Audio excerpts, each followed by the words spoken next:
अब देखिए, अपनी तो सब कुछ बहुत महत्वपूर्ण है, लेकिन एक उपलब्धि जो हमने आज आपको बताई नहीं कि जिस प्रकार से ईरान का युद्ध चल रहा है, दुनिया में युद्ध चल रहा है, उसके बाद भी भारत अपनी गति से चल रहा है। अभी भी जो हमारा ग्रोथ रेट आया है वो पूरी दुनिया में सबसे ज्यादा और 7+ का है। वो क्यों है, इस पे विचार करना। आज हमारी देश की सारी रेल लाइनें अब डीजल से मुक्त हो चुकी हैं।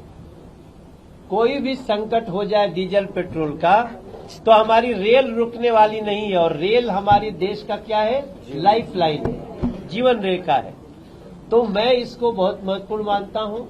और जिस प्रकार से आज ईवी को, इलेक्ट्रिक व्हीकल को लेकर के सरकार की नीति बनी है, हम भी इलेक्ट्रिक व्हीकल पे आ गए, सब लोग धीरे धीरे इलेक्ट्रिक व्हीकल आने लगे हैं। और आप जान लो कि अगले 2 साल में, अभी तो हमको सड़क पे एक साथ चलता हूं तो 20 में 3-4 गाड़ी दिखती है, लेकिन बहुत जल्दी वो संख्या बहुत बड़ी होने वाली है। Credit goes to Narendra Modi ji, जिन्होंने ग्रीन दिल्ली और ग्रीन कंट्री का। तो आपने देखा होगा कि सुना होगा बीच में कि मेट्रो लाइन बनाने के लिए बोला है अक्षरधाम से लेकर शास्त्री पार्क तक। इसको आगे नहीं बढ़ाया जा सकता सर, जैसे कि आपके क्षेत्र खजूरी हो, आगे इलेक्ट्रॉनिक का सिटी जाए, बागपत हो सकता। आपके एमएलए भी इस पेपर बागपत में जाएंगे। चलिए, आज आपने उसको दे दिया, हमने उसको ले लिया, हम आगे इसको जरूर बढ़ाएंगे। एक सवाल ये है, पहली बात धन्यवाद। दिल्ली में एक आधा हो। मैं विश्वेंद्र हूँ, पत्रकार हूँ, संसद भवन कल करता हूँ आपके साथ। जी। और वास्तविक बहुत दुख होता था कि मेरे साथी नोएडा में रहते थे और यहाँ के रहते ही चर्चा होती थी, अरे पत्रकार आप यहाँ रहते हो, तो ये बहुत बदनाम क्षेत्र था, इसमें कोई संदेह नहीं। आज मेरा भी दर्द आपके सामने आया है। और आज लगातार जो स्थिति सुधरी है, जो आपने स्ट्रक्चर भी अपनी की, जो स्टेशन भी आपने रेलवे स्टेशन बनाया है, आपने ये ट्रिपल डेकर जो आप बना रहे, मैंने डिबेट में भी कहा था, तो वास्तविक या तो हम लोग यहाँ से छोड़ रहे थे, बहुत सारे साथी ये यहाँ रुके हैं, तो इसके लिए भी आपको बधाई। और बधाई के साथ में सर ये भी सवाल है, एक आपने 31 मार्च 2026 रखे डेट, आपके गृह मंत्री अमित शाह जी ने डेट रखी और नक्सलवाद को खत्म किया। तो सर दिल्ली में थोड़ा बधाई उसके लिए भी आपको, लेकिन दिल्ली में थोड़ा सा और उम्मीद करते हैं, थोड़ा सा गुंडागर्दी से रहती है, उस पर भी अगर थोड़ा ध्यान जाएगा तो उम्मीद कर रहे हैं। नहीं, बिल्कुल आपने ठीक कहा। नक्सलवाद एक चुनौती थी हमारे देश के लिए, और हम अपने गृह मंत्री अमित शाह जी को, जो नरेंद्र मोदी के नेतृत्व में नक्सलवाद से पूरी तरह से देश को मुक्त कर दिए हैं, उनको हम धन्यवाद देते हैं।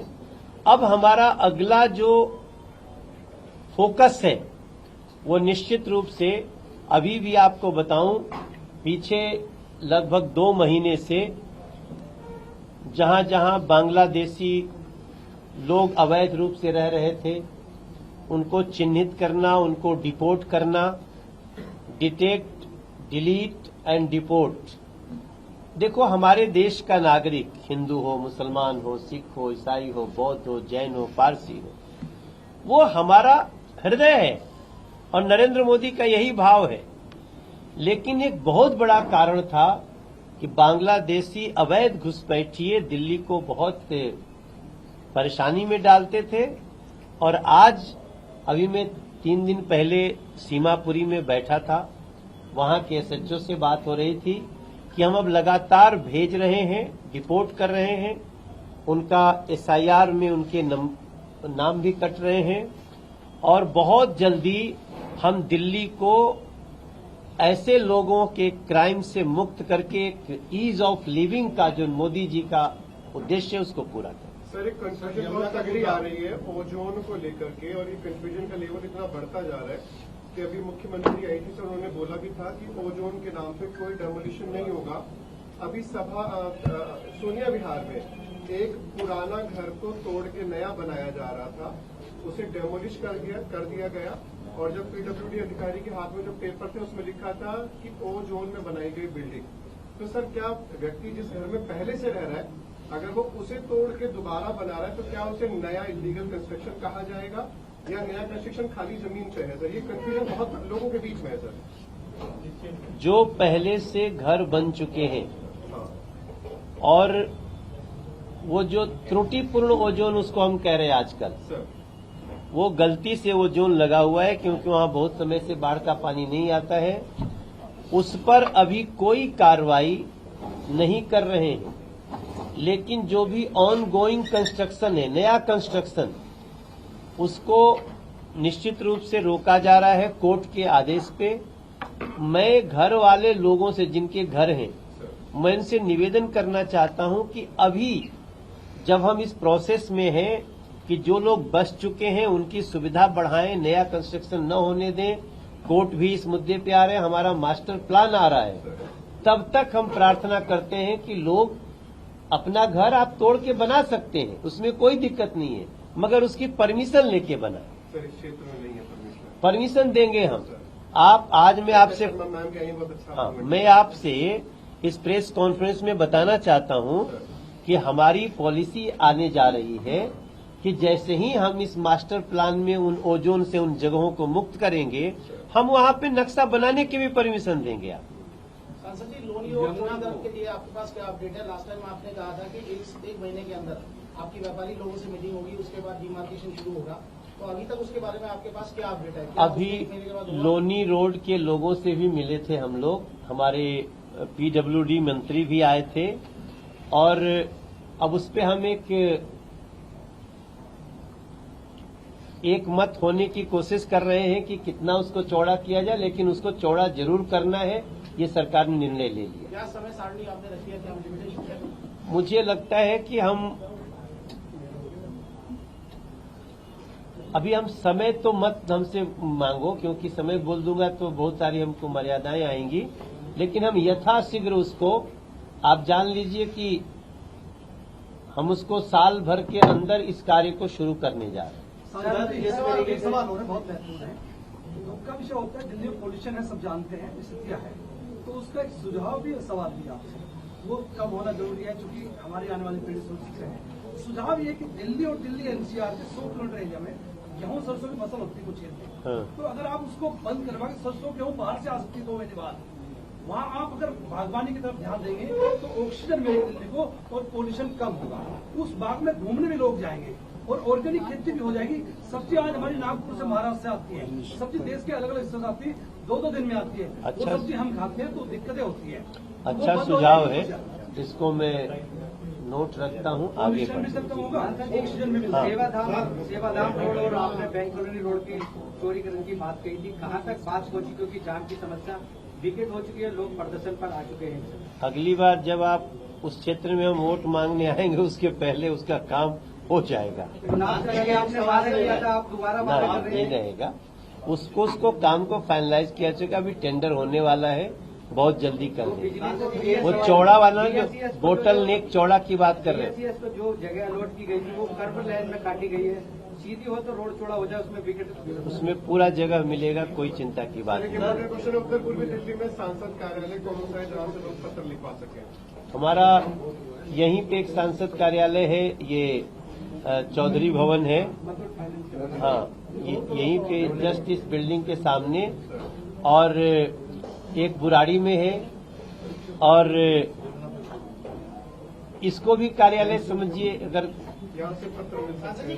नहीं, पत्र नहीं मिलेगा, लेकिन यहाँ बात देने पर अगले दिन आके ले सकते हैं। सांसद जी, गैस टीचर को लेकर क्या है? वो प्रोटेस्ट कर रहे हैं, परमानेंट करने की बात कर रहे हैं, उनको लेकर क्या आपका क्या स्टैंड है अभी करंट? अभी आज हमसे उस पर कुछ मत कहलवाइए, हम उसको, उस मुद्दे को ठीक करने में लगे। यमुना का कहीं कोई चर्चा नहीं, पूरे पेज में यमुना की कोई चर्चा नहीं। किसमें? इस पूरे दोनों तरफ ये तो देश का है, सफाई को लेकर, है? यमुना सफाई को लेकर प्रधानमंत्री से हमने वादा किया। ये हम सांसद की प्रेस कॉन्फ्रेंस है देश की, जमुना जी दिल्ली में आएंगी, उसको ठीक मीटिंग और ले लो, सबको बांट दिया। हाँ, शिक्षा पे काम बहुत हो रखा है, लेकिन हाँ, ये तो वो तो पूरा करने में तो 100 पन्ना जाएगा। इसमें जो है हाँ काफी एक चीज और सर एक चीज और है, जो एक पेंशन योजना पेंशन चल रही है, मिल रही है, एक पेंशन मिलती है जो कि बहुत ही मिनिमम है, 1200 साढ़े 1200 रुपए है। आप बताइए 1200 साढ़े 1200 है जिसको पीएफ पेंशन मिल रही है, क्या उसको दूसरी हाँ। मिल पाएगी? एक सवाल है मैम, ठीक है, आ गया आगे। जिस तरीके से नक्सलवाद को प्रधानमंत्री नरेंद्र मोदी ने पूरे भारत से खत्म कर दिया, क्या नॉर्थ ईस्ट दिल्ली के ऑर्गेनाइज क्राइम और जो यहाँ पर आए दिन हत्या हो रही है, क्या मनोज तिवारी जी डीजीपी साहब से मिलकर यहाँ का क्राइम खत्म करेंगे? अभी हमने 7-8 दिन पहले हमारी पुलिस की मीटिंग भी हुई है और हम इस पे बहुत कंसर्न हैं। बहुत जल्दी आपको ऐसे सभी अवांछनीय तत्वों पे कड़ा प्रहार मिलेगा। देखिए सर यहाँ पे 4 बड़े हॉस्पिटल हैं, लेकिन आपकी हालत बहुत खराब है। जी, वो भी करेंगे। आप सबको बता दें कि हम चारों हॉस्पिटल को मिला करके एक बहुत नरेंद्र मोदी जी ने बड़ा उपहार दिया है इस क्षेत्र को। लगभग 5000 करोड़ की लागत से चारों हॉस्पिटल को मिला के हम एम्स जैसा सेंटर बनाने जा रहे हैं, जो हम विदिन 2.5 years के अंदर उसको मूर्त रूप देंगे। बहुत बड़ा काम होने जा रहा है स्वास्थ्य पे। Thank you. सर एक क्वेश्चन हो रहा है, जैसे शिक्षा की बात है, बस एक मेरा सुझाव भैया, है इनका वन नेशन वन सिलेबस हो जाए। हाँ ठीक, अच्छी बात। अलग है